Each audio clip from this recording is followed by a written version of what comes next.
Hello, everyone. Why is it important to actually learn? I think that I shouldn't even be explaining this. I shouldn't even be saying why it's important. I think deep down, we all know that learning is essential. In fact, the worst thing that you can do to offend someone is offend their intelligence, right? How how disrespectful would it be for someone to just say, "Hey, I think you're stupid," and I know this is, "Hey, I think you're not smart enough." I mean, that's the worst thing someone can tell you, right?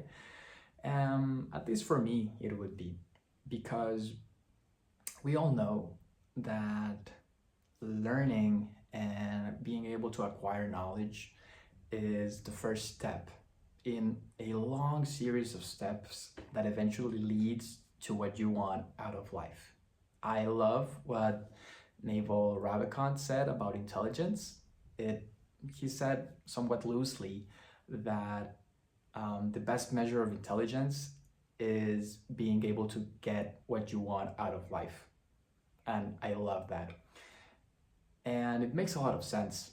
We all have these ideas on what it means to be intelligent when it's actually just the ability to get what you want.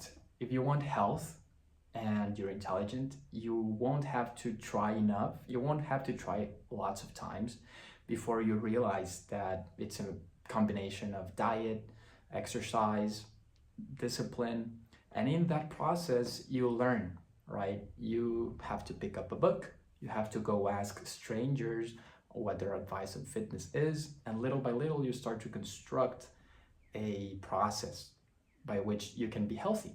Okay, this is just one very small part of your life. You can also apply it to wealth.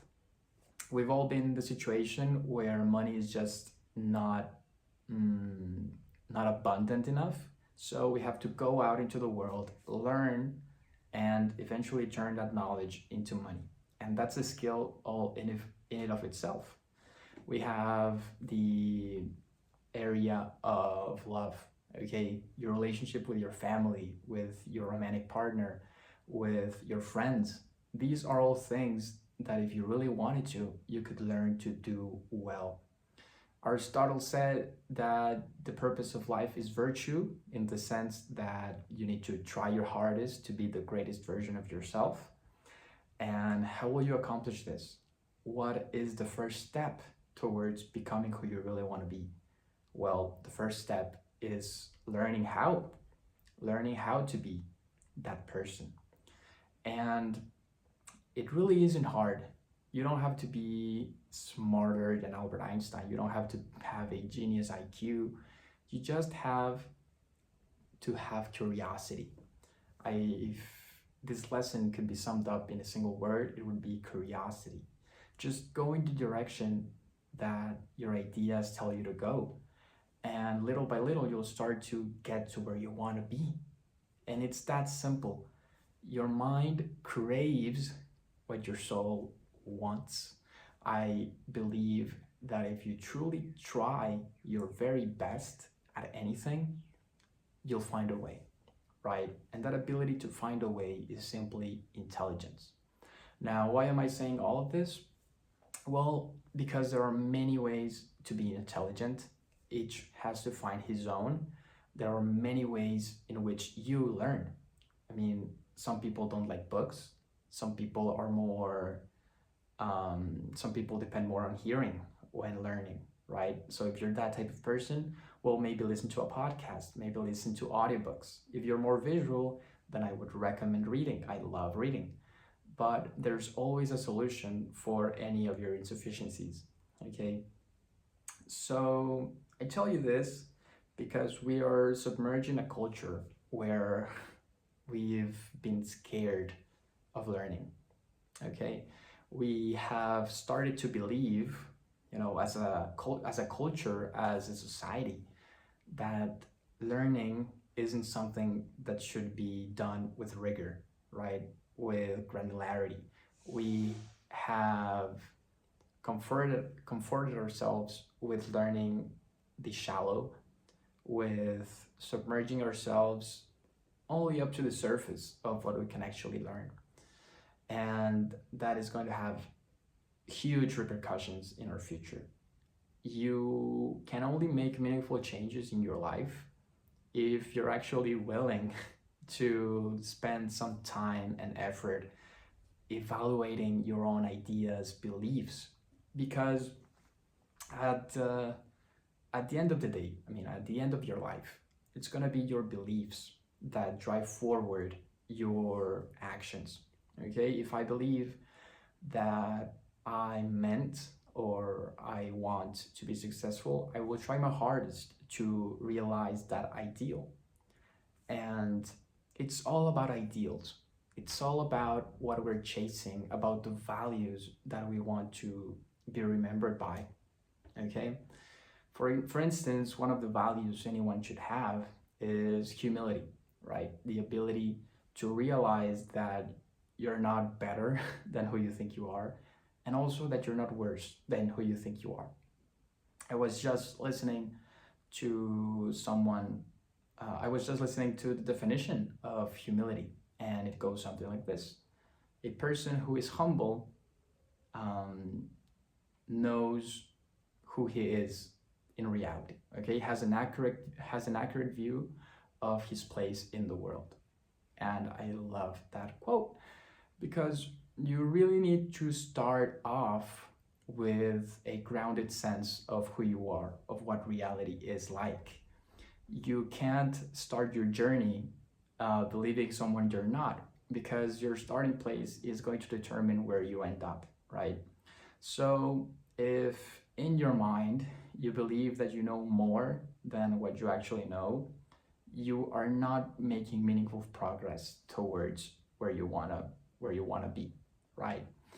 If you want to lose 10 pounds, you can't start by looking yourself in the mirror and saying, well, I just need to do a little bit of work, right? Because that's not reality. The reality is that these things are going to take effort, which, well, not everyone is used to it anymore.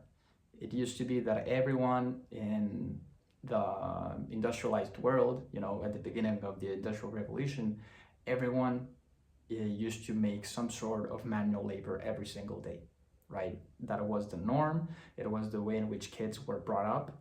And that culture of hard work and self-discipline, self-control has slowly withered away into a culture where comfort is actually celebrated. You know, we have begun to romanticize the feeling that everything is good.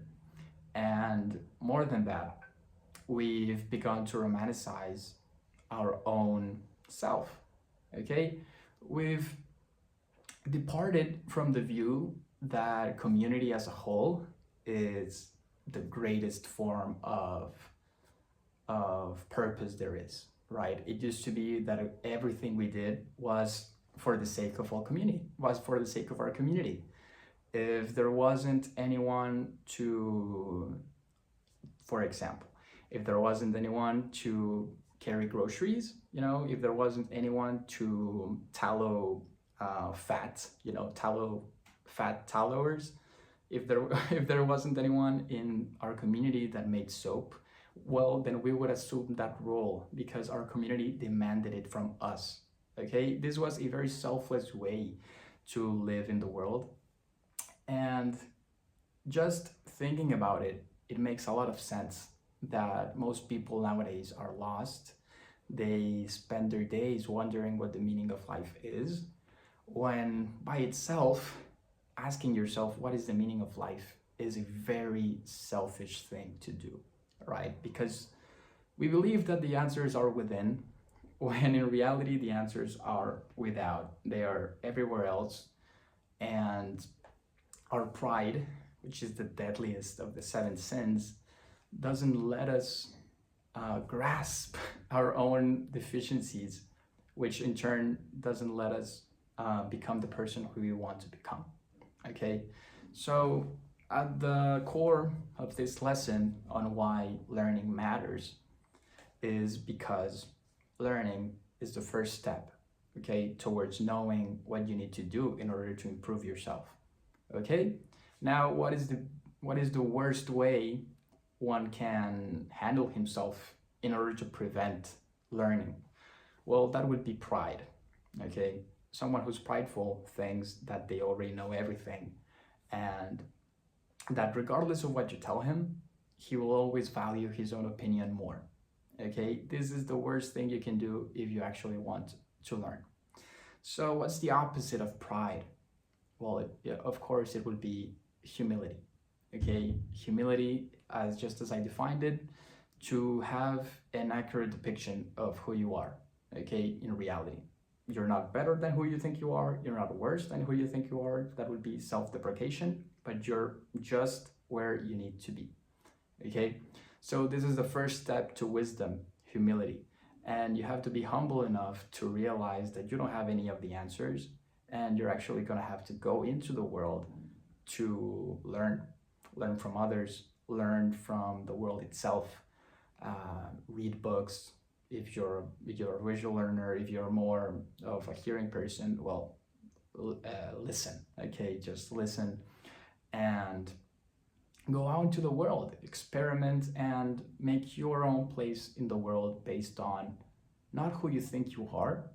I mean, that's what we've been sold all of these years, but who the world needs you to be. Okay? Stop asking the world for what the meaning of your life is, and instead let the world tell you what it demands from you. That has been the truth for most of time, but there was a very big change that has happened over the last few years. You can actually see this change in the changes of presidency. Okay, I was just hearing Dwight Eisenhower's goodbye speech for when he retired as president. And 3 days later, when the new president came, there was a very big shift in thinking. Okay, I would also recommend you the book, The Path to Character. I believe that's what it's called. The Road to Character. It's a great book that talks about these stories on how your values or morality used to be the guiding force in the world. But we've gone from having a big sense of morality where your values dictated how you act to going to a more materialistic, a more shallow way of looking at the world, where it's always about the next penny. It's always about the next dollar, the next.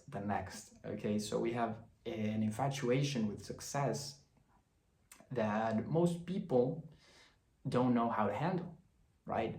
Because what we have is a culture where young people believe that the epitome of human existence is living in a big house, having a very fast car, having very beautiful women all around himself. And it's not a bad vision, okay? It's not a bad vision. It's not necessarily bad to want these things, but we need to realize that there's a reason why the people who get these things are not completely satisfied, okay? The richest man in the world said that you wouldn't want to be him, okay? Elon Musk is renowned for saying that his life is full of stress. His life is not a perfect life, okay? He's not living a balanced life. This comes from another value, another virtue, moderation, okay? Which is just how are you able to balance your resources, okay? How are you able to balance your forces inside of your own self, okay? There's a time for diligence. There's a time for prudence, okay? There's always a time for these different things, okay? And you need to balance them out, because if not, your life is just gonna be a mess of extremes. And Freud said that extremes punish themselves, okay? And in my experience, this is definitely true. And you've probably experienced this for yourself, okay? You cannot have a healthy body by working out every single day, 24/7. You can't. You need to rest, you need diet, you need many more things. And I believe this comes down to us believing that life is very simple, that life is very linear, when in reality, life is the most complex thing there is. Okay, it's a complex system where many individuals, where many things have relationships between themselves, and the whole is way more complex, okay, than we can imagine. So, the first step towards knowledge, towards wisdom, would be humility, right? Because without humility, with pride, it's impossible to learn. So the second step would be to learn, okay? Let your curiosity drive your life until you have a more grounded self, a more grounded sense of the world around you. After that, after learning, it would be about taking action. It would be about having the courage to endure life's setbacks and being firm to what you believe is true. Okay, and I know this kind of contradicts what I said previously, but just as I said, moderation. You need balance between all things. You know, you can't have knowledge without having faith, okay, without having faith in what you know. So you constantly need to be reevaluating what you know, what you think, but you also need to hold on to some kind of knowledge in order to be able to act. Okay, if you're constantly doubting yourself, if you're it would lead to indecisiveness. Well, in the long run, that in the long run, it will make you a very ineffective person. Okay, and this is actually a trait of very smart people. They tend to overthink their decisions because, just as I've said, the world is complex, and you can get stuck in a repetitive cycle of thinking things over and over and over. Because if you never stop thinking, you will always find another reason why not to do this thing, right? So you have to use certain mental models in order to continue moving forward. Maybe the 70-30 model, I think that's the ratio, which was make a decision when you have 70% of the information. Okay, you will never have 100% of the information whenever you make a decision. That's it. Okay, when you have more than 30% and less than 70%, well, I think that was the ratio. Well, let me check up on that. But yeah, you still have to move forward after knowledge. Okay, knowledge is just for the sake of broadening your perception of things, having a more accurate depiction of what the world is like, of how the world works, and then you can use this information to make better decisions. Remember that we stand on the ground of our own decisions, and if you're not happy with your life right now, it may be because you've made some choices that weren't in your best interest. Okay, so moving forward, just try and be better than who you were yesterday. Okay, try to go to bed a little bit wiser. That was said by Charlie Munger. Go to bed a little bit wiser and never stop learning. Okay, make it a part of your lifestyle and you'll be surprised by the results. Okay, it's mostly in the intangible things. You know, learning is intangible. I can't make something out of my knowledge, but it's out of the intangibles that the tangibles become possible. Okay, you're just one decision away, one very good decision away from changing your life.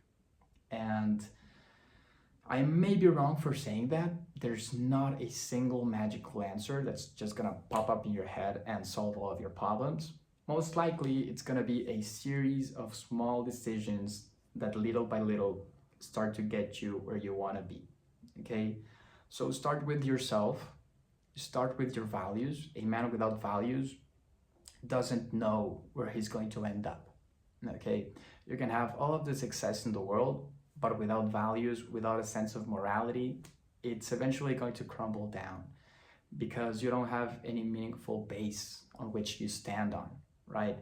If you're not honest with your business dealings, if you do it all for the sake of profit, you're eventually going to remove any type of trust from your business dealings. And there are more profound things than money and success. And we've known this for many thousands of years. We've just been blinded by the luxury of the new material world we've found ourselves in. It's not bad to want these things, okay? But it does a lot of harm to our youth, to our new generations, when we tell them that that's the way the world should be, by telling them that they should always chase after money, glory, fame, because fame has actually gone up. More young people want to be influencers, YouTubers than in the last 50 years. And this is actually a statistic. Narcissistic personality disorder has actually gone up. More people tend to believe, well, most young people now believe that they're extraordinary without having a grounded a grounded sense of who they are. Okay?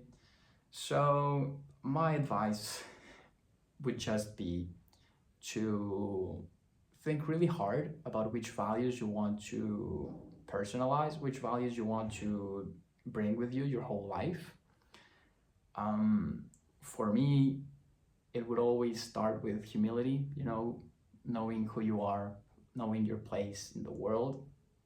Of course, the values of wisdom, values of industriousness, all of these things are good of themselves, okay? And you can think of them as an act of love towards your community, okay? Because these values actually make the world a better place, okay?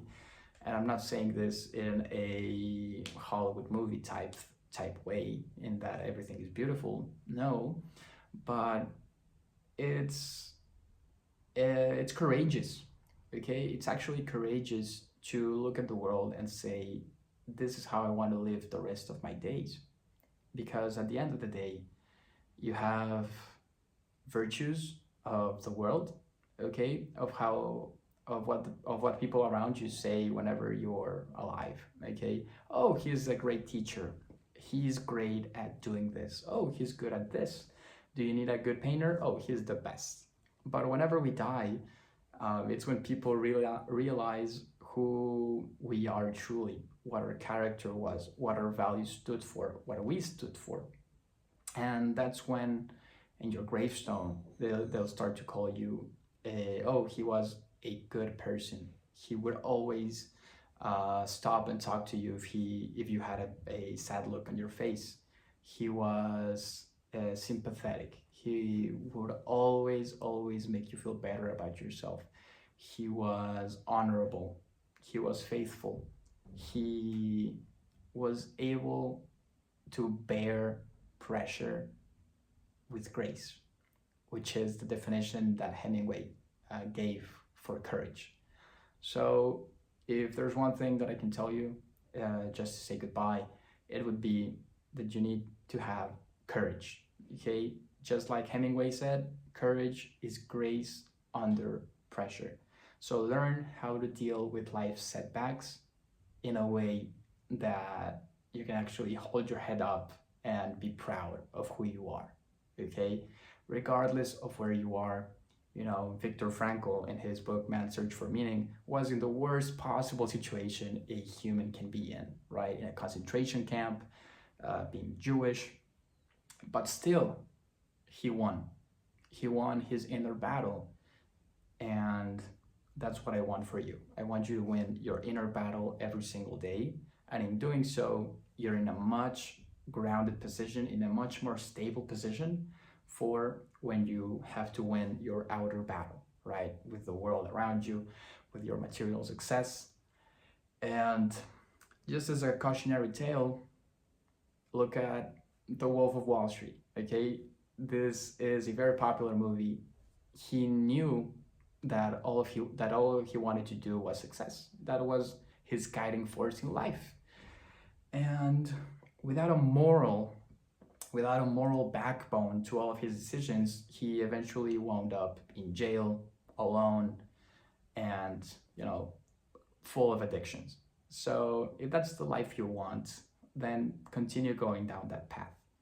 but it takes a humble person to realize that you don't have all of the answers, and that eventually, if you're not, if you don't balance the forces in your life, the good and the bad ones, you'll end up, you'll end up in a different place than the one you were promised.